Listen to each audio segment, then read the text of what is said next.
Hello, hello. Welcome back to When in Robes. I'm Carly Consker, and today I have a really special guest. I have Zach Gad's better half, Gabby. I have Zach's wife, Gabby, on, who's also a friend, and I'm so excited for you to join me. This is going to be a part two to the podcast I shot the day after their wedding, super hungover with sunglasses on, barely any makeup.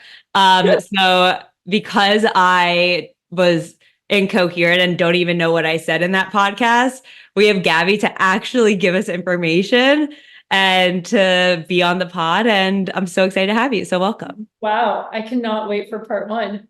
I mean, I was editing it and it's so part one's definitely going to be short. And I don't think I gave any information about the locale and like the significance of it to you and why the wedding was there. I probably butchered the name. I said Bormes-les-Mimosas. Is that correct? Pretty close. The first word is the hardest to say. It's Bormes. Okay. Well, Gabby's like French. So she knows how to do this stuff and say things that I can't. But before we get into it, tell me where you are right now. We are in the Hamptons at Zach's family's house. We're very grateful to be here on a holiday. So not working. It feels like total summer is in full swing. It's beautiful. Amazing. And I said you're in a robe. I am. I found a robe at TJ Maxx.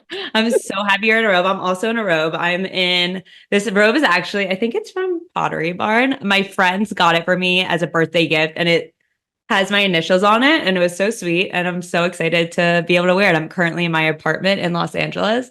But let's get into a little bit about how we know each other. Is this the debut of the robe?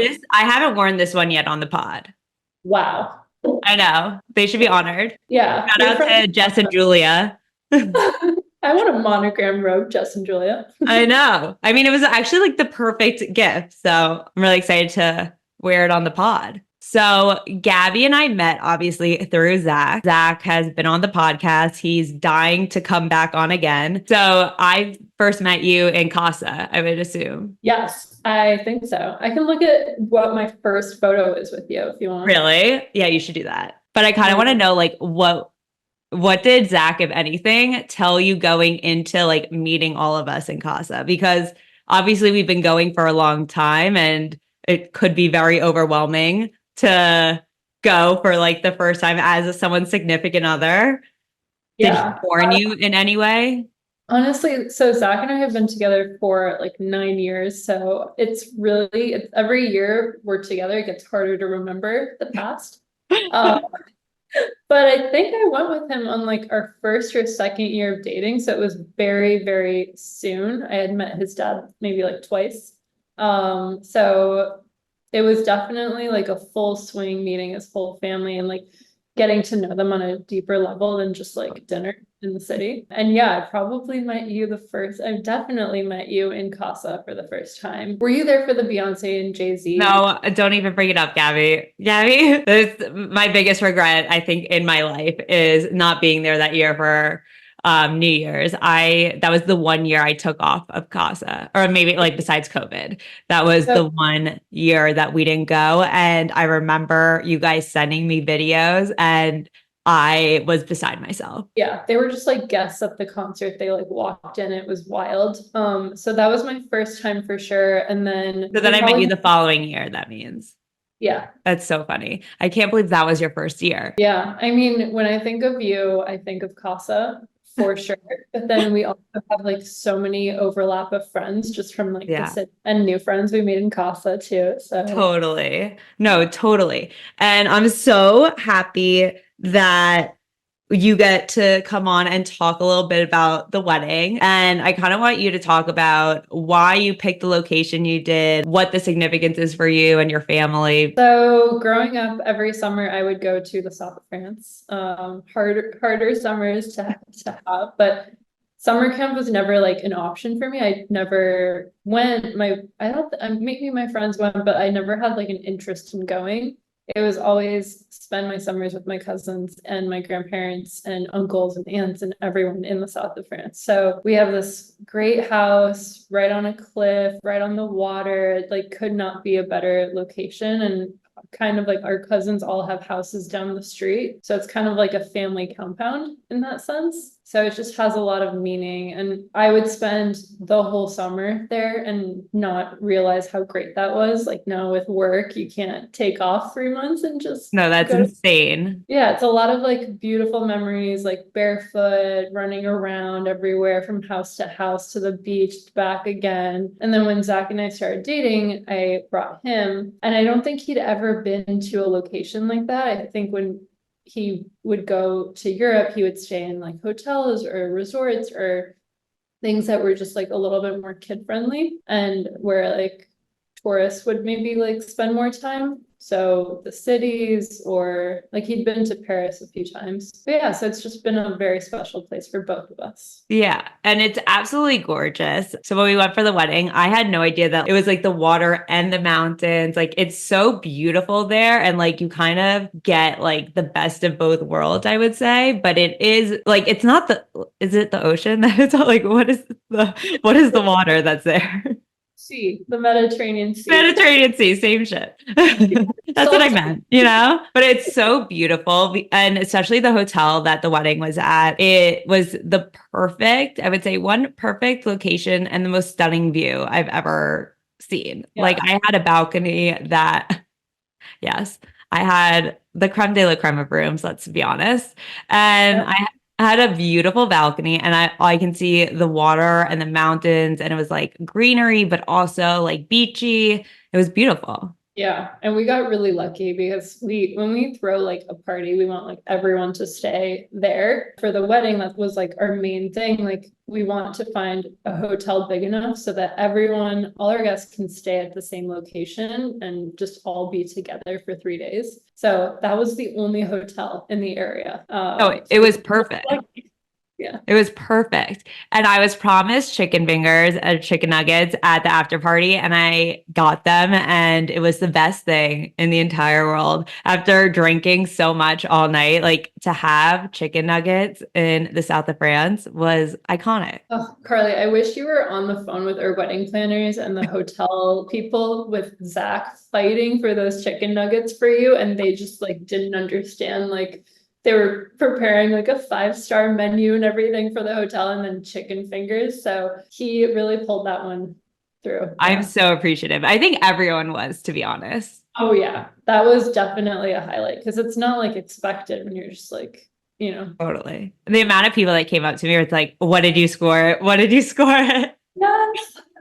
It was so much fun and it was so amazing. But you guys travel a lot as a couple. When you guys are planning a trip, who usually takes the lead on planning? Is it mainly you, Zach? Like, how does that go down? We're both like, we love traveling and we both love planning. And so I think it's like a mix of both, but like, I always know that if I'm like having a busy like time at work or just I'm not like focused on the trip ahead, he's gonna plan it for me so I can just like sit back and relax.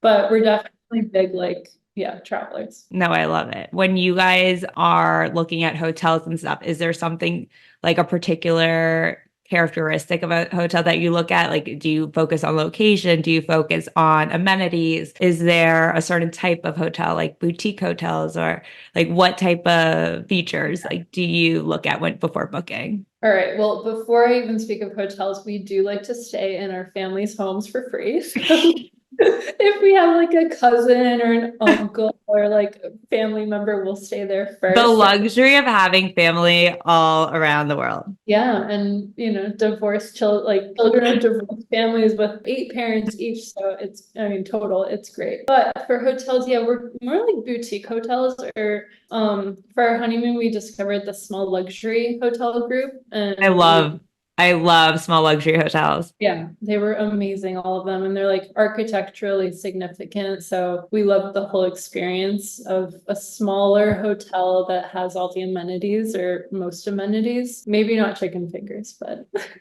some of them do. Some of them do. Where did you guys go on your honeymoon? Scandinavia. I mean, it's a very adventurous trip. What was like your favorite activities when you were there? What did you do? Give me like a top few activities. Yeah. I mean, you were there when we were like leaving the hotel. We were like packing our swimsuits away and nice summer clothes and packing winter clothes and hiking boots. And it was it's the weirdest packing trip we've ever been on. But we flew from Nice to Oslo, went up to the Lofoten Islands, which is like Arctic Circle, like way up. It was a very big adventure to get there, but absolutely worth it and beautiful. And then we drove 10 hours from Norway to Sweden. Wait, you drove 10 hours?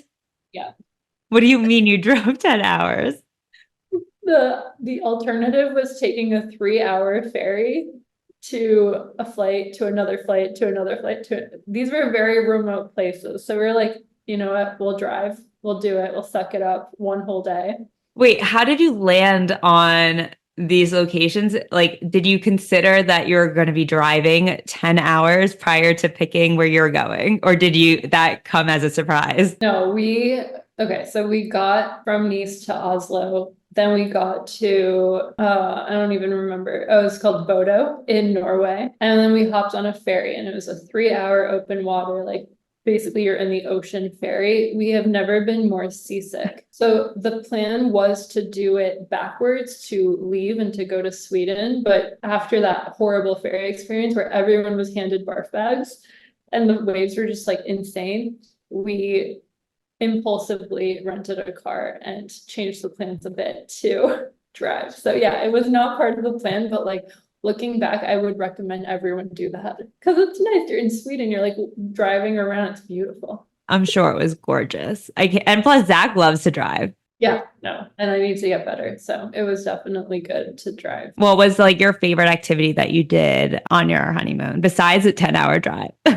We love to eat, so we ate amazing like fish and seafood and everything's so fresh. So we love that part. And then honestly, we're not like very like nature people. So we did like hiking one day, we did kayaking one day, but we had a few more like hike and kayak days and we were like, no, we're good. We'll like sleep. Was it mostly relaxing and exploring? Yeah. You can only do so much in nature, you know? Yeah.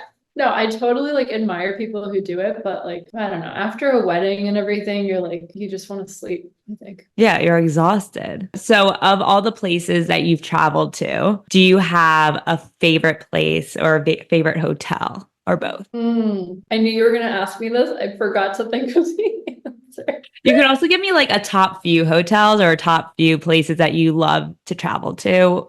Like it doesn't have to be just one. Yeah, I think favorite place I've been to is Harbor Island. It's close to the US, kind of hard to get to, but just such a beautiful place. When were you there? We went in April of last year. It was actually my bachelorette. Love it. Easy to plan too, because it's like, I mean, it was beautiful. It looked beautiful. yeah, it was gorgeous. And then, I don't know, hotel. This is so random, but I stayed at the Four Seasons in San Diego so many years ago. But Yeah. like, of course, and like, you can't go wrong with the Four Seasons. I love a Four Seasons. Like you can say a Four Seasons anywhere and I'll be there. Yeah, it's the best. Beautiful. That's so random though. Of all the places you travel, you're like a Four Seasons in San Diego, not like, Paris somewhere or Yeah, I mean, there's a beautiful hotel in the south of France that I've never stayed at, but it's called Lily of the Valley and it's gorgeous. And if I needed a hotel down there, I would recommend people stay there. It's so gorgeous. Where is it in the south of France? It's right behind Saint-Tropez. So easily accessible to Saint-Tropez, but if you want like calm and beach and like just like not the glitzy glamour of Saint-Tropez, to like have a home base, stay there. That's a great advice. And also the way that you say Saint-Tropez and the way I say Saint-Tropez is like night and day. It sounds the same. You're saying it. No, you make it sound like beautiful and I make it sound Americanized. If you could travel anywhere tomorrow, like what's at the top of your bucket list? I feel like everyone says this, but Japan is Japan's at the top of mine too. Yeah, we should go together. I would love 100%. I need to go during cherry blossom season. Yes. Like I want to go during cherry blossom season. I'm dying to go. My mom and I really want to go. Like a lot of people I feel like go in the winter or like November, December, just because they have the time off. But like April end of March and April is cherry blossom season. Like I Yeah. need to go to Japan. Yeah, it feels like a big commitment and like the time change is so different. You have to go for at least 2 weeks, I think, Yeah. and not cheap. But we went to Bangkok and that was like as far as we've been in like Asia so far. Love it, but it's definitely like a commitment trip in my book. Yeah, Japan is definitely top of my bucket list. And so is I really want to go skiing in Switzerland. Well, snowboarding, but skiing in Switzerland. And I really want to go to Iceland. Have you been? No, but I feel like it would be like such an easy flight and like, yeah. Maybe from New York. But like, From LA, yes, definitely not. yeah, no. Stop in New York a few days, we'll hang out and then you'll go. Of course. When you're packing, are you typically a carry-on girl or a checked bag girl? Carry on, girl. I can't do that. What's like your best packing tip? I'd love to know why you don't carry on. I Rude. need options. Have you ever seen me travel, Gabby? Have you seen my bags at Casa? I bring like the biggest duffels and like a hanging bag. I feel like you are able to pack in a way that like you don't need many options. You know what you like to wear. Like you know that everything is going to fit you. Me, on the other hand, I need like 5 different options per night. Wow.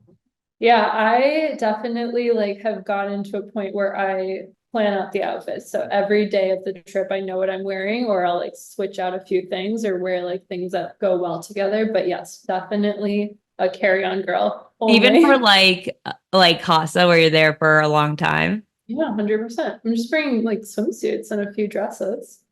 I'm so impressed. Like Yeah. I could never. I And could yeah, never. the genius Zach like ordered these compression bags that I've never even like thought of doing from Amazon, and they're Yeah, so good. You can do more. I'll try it. But like it's never gonna work. It honestly would never work for me. But I know who I am. Unless it's like a weekend trip and I'm gone for like 2 days. Have they ever lost your bag? Yeah. Are you kidding? Oh, But I have air tags in them now. Have you ever had a travel disaster? Like, has there ever been any crazy travel stories? oh yeah, definitely. Okay, my favorite, I mean, like I hate it, but it's also the best. I was living in Chicago at the time, flying to Berlin for the holidays where my father lives. I was flying alone, and the connecting flight was through New York. So Chicago, New York, great. I think they even like upgraded me because they saw a little like girl alone. Alone. So that was great. But then in New York, we take off, Delta flight. We take off. We're like probably like above the Hamptons or something. They realized the door was not closed Of the plane. of the plane. Yeah. Like the passenger door that like people were coming in. Stop. So yeah, so thank goodness we were not like that far, but like so stressful. And the outcome was horrible too, because we returned to New York, but we couldn't land because there was too much fuel in the plane. So they made us go like in circles above the Hudson or the East River for 3 hours to defuel, basically, like in the air. And then we landed, and I think they like changed the plane, or I don't know, had to refuel clothes. I don't know what happened, but we got to Berlin the next day, and I think the airline gave us like a $20 Starbucks coupon. I was furious. It was horrible. I would have been so pissed. But also, it's weird that they made you like circle so many times when the door was not fully closed. Like, I don't understand why they can't land with fuel, like that much fuel. I don't get that. Yeah, I don't understand airplanes in that way. yeah, thank God it's never happened again. So Yeah. Were you freaking out on the plane or were you like, okay, there's nothing I can do? I don't think I like was at my like stage of freaking out on planes. Like I think with age I've gotten a little bit more anxious when flying. Hmm. But back then I like loved flying, and I loved flying alone. It was like, freedom. So no, I don't think Totally.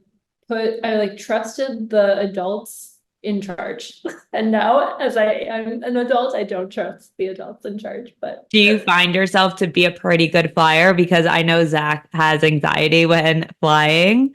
yeah, So do you feel like you're kind of like a calming source for him? no, I think his anxiety of flying has rubbed off on me.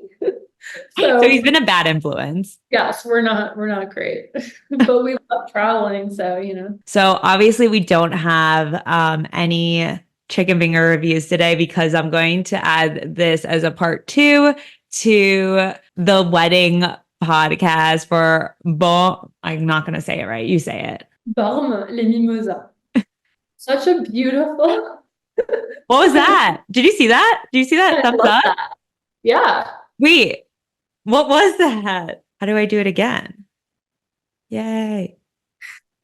I don't know how that happened, but it did. Anyway, thank you so much, Gabby, for joining us. I will see you guys next time. Stay tuned because you never know where we'll end up next. Goodbye. Bye.